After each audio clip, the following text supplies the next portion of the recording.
over dominance, over assertion, a shutdown of emotions, or even emotional absence. I know it's still going to be spicy because of course we're talking about what some people will assume is gender. I'm not referring to men when I talk about masculine essence. I'm referring to the masculine essence that we all hold within us, just as much as we all hold a feminine essence within us.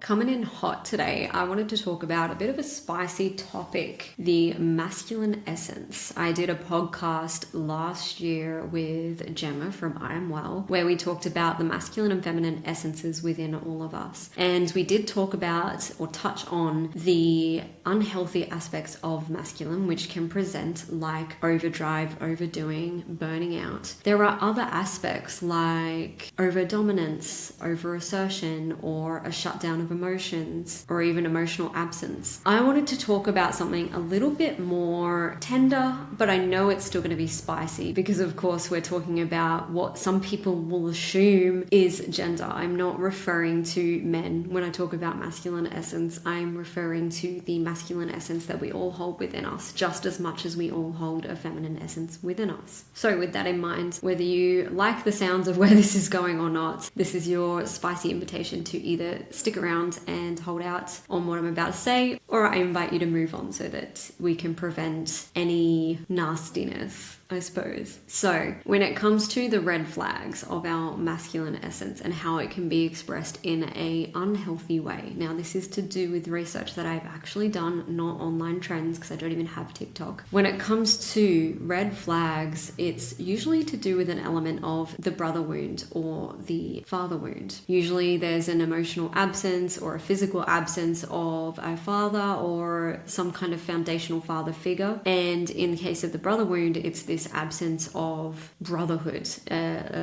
a lack of acceptance in a brotherly community, for example. Now, these can manifest as things like people-pleasing, perfectionism, unhealthy relationship patterns, a need for external validation, typically around the father wound, that all is. And then when it comes to like the brother wound and the lack of masculine expression in general, when it comes to brotherhood, we can also have this shyness, this retrieval, or this kind of almost like rigid stoicism where we're set in our ways and we sit back and watch, for example, and don't really band into the camaraderie of brotherhood. There are also other red flags that are a little more intense, like addiction, overworking, over-obsessing, obsessive compulsive disorders, for example. There's this over-dominance, this imbalance in a more of a dominant way, or if it's a brotherhood way, sometimes it can be the opposite, where there's this shyness or this introversion to an excessive level. And it can also show up as like misogyny, or the other way around. If it's a masculine essence within a woman, they have this like viewpoint where they don't particularly like the masculine. They have this unhealed masculine wound within them as well. But this is all coming to a good circle. I'm not just throwing out the red flags for you to sit there and analyze yourself or someone in your life and then throw blame or throw shade. I'm not bringing this up so that you can overanalyze everything I'm saying. It's more just spreading the awareness of what we can identify as a healthy masculine essence so that we can benefit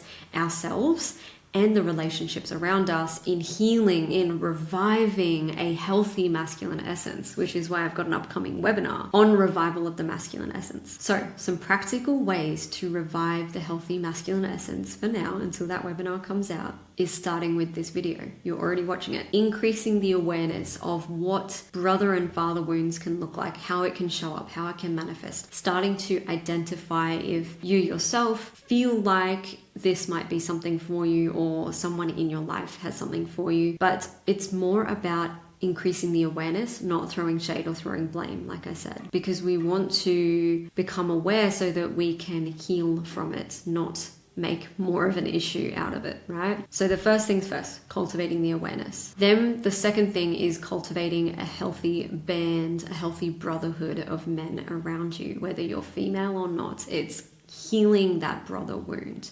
So starting to look at ways that you can connect with men that feels safe, or if you are a man and you want to reconnect with men, find a way that feels healthy and safe for you. And the way you can do this is work with things such as accountability, holding integrity, supportive relationships, supportive caring. It doesn't necessarily have to be going deep into emotions like the feminine essence does. With men, it's all about creating logical awareness, having logical conversations, productive conversations, expressing the emotions and vulnerability, but doing it in a way that's supportive and neutral and holds the integrity for everyone. This supportive leadership that you hold space for with everyone. And then step number 3 would be calling in a little bit of that feminine essence to go with the masculine. So if you are someone who feels like your masculine is on overdrive, the third way you can revive a healthy masculine is by going inwards to the feminine, becoming familiar with that. Okay, so like emotional vulnerability, becoming familiar with that again, and then coming out on the other side with a newfound perspective of what a healthy masculine looks like. How expressing the masculine in a healthy way also comes with a balance of a healthy feminine expression as well. And this can be done within a brotherhood, within seeking connection with the feminine essence and a sisterhood as well. And then coming back to the brotherhood, it's about having that equilibrium, that energetic exchange of masculine and feminine within and without, in other words, socially. A really simple way that you can incorporate feminine and masculine essence together is by having an action coupled with alignment. So setting clear intentions that honor both the structure, which is the masculine, with the flow and the flexibility of the feminine. So like setting a clear goal, for example, but not having so much rigidity that you can't bend and adjust and shift where it's needed as you start to take those steps in making that goal happen, for example. Another way that you can come back to the feminine so that you can revive a healthy masculine on the other side is by recalibrating through rituals and practices, slowing down for a little, listening to the body, listening to the emotions, honoring the cycles and seasons that you were in, whether you're male or female, and then balancing the doing with the being. Let me know what you think of this spicy topic, and if you have anything that you want to express, I would love to hear what your thoughts are. I only ask that you do so with reverence and respect for yourself and for everyone around you when doing so, because this is, like I said, a bit of a spicy topic which can be misconstrued. So I send this message out with love, and I can't wait to hear back from you all.